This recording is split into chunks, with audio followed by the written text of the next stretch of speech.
பொறுமையை கடைபிடிக்க வேண்டிய ஒரு மாதமாக இந்த மாதம் அமைஞ்சிருக்குதுங்க. ரிஷபராசி ரிஷப லக்ன அன்பர்களுக்கு.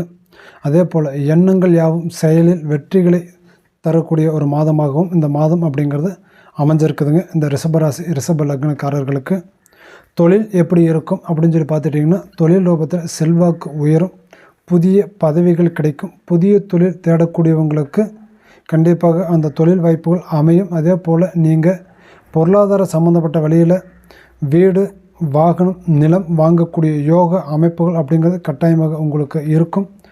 குடும்ப வளர்ச்சி அப்படின்னு சொல்லி பார்த்தீங்கன்னா, குடும்பத்தில் மகிழ்ச்சிகள் பொங்கும், சுபகாரியங்கள் சுப செலவுகள் நடக்கும். உறவினர்கள் உங்களுடைய வீடு தேடி வருவாங்க. உறவினர்களால் உங்கள் குடும்பமே ரொம்ப சந்தோஷமாக குதூகலமாக இருக்குங்க இந்த மாதத்தில். அதே போல் பார்க்கும்போது உங்களுடைய உடல் ஆரோக்கியத்தில் கண் மற்றும் கழுத்தில் பிரச்சனைகள் கட்டாயமாக உங்களுக்கு கொடுக்குங்க. சரிங்களா? கண் மற்றும் கழுத்து வகையில் பிரச்சனைகள் கண்டிப்பாக உங்களுக்கு ஏற்படுத்தும். அதே போல் பார்க்கும்போது இந்த மாதத்தில் உங்களுக்கு உண்டான அதிர்ஷ்ட எண் அப்படின்னு சொல்லி பார்த்துட்டிங்க அப்படின்னா 2, 6, 7ங்க அதிர்ஷ்ட எண். அதிர்ஷ்ட நிறம் அப்படின்னு சொல்லி பார்த்துட்டிங்கன்னா வெள்ளை, வெளிர், நீலம். அதிர்ஷ்ட திசை அப்படின்னு சொல்லி பார்த்தீங்க அப்படின்னா தெற்கு திசை. அதே போல் நீங்கள் வணங்க வேண்டிய தெய்வம் அப்படின்னு சொல்லி பார்த்துக்கிட்டிங்க அப்படின்னா மகாலட்சுமியை வழிபடணுங்க. அது வெள்ளிக்கிழமை நாளில் வழிபட்டுக்கிட்டு வாங்க, ரொம்ப நல்லது கொடுக்கும்.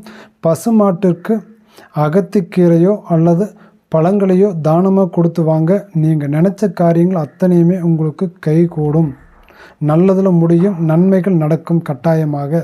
சரிங்களா? இதுதாங்க இந்த மாசி மாதத்தில் ரிஷபராசி ராசிக்காரர்களுடைய பலாபலன்கள். மேலும் நீங்கள் விவரமாக உங்களோட ராசி பலன்களை தெரிஞ்சுக்கணும் அப்படின்னு சொல்லி நினச்சிங்க அப்படின்னா நம்மளோட யூடியூப் சேனலை சப்ஸ்கிரைப் பண்ணுங்கள், ஃபேஸ்புக், இன்ஸ்டாகிராம் பேஜை ஃபாலோ பண்ணுங்கள். நன்றி, வணக்கம்.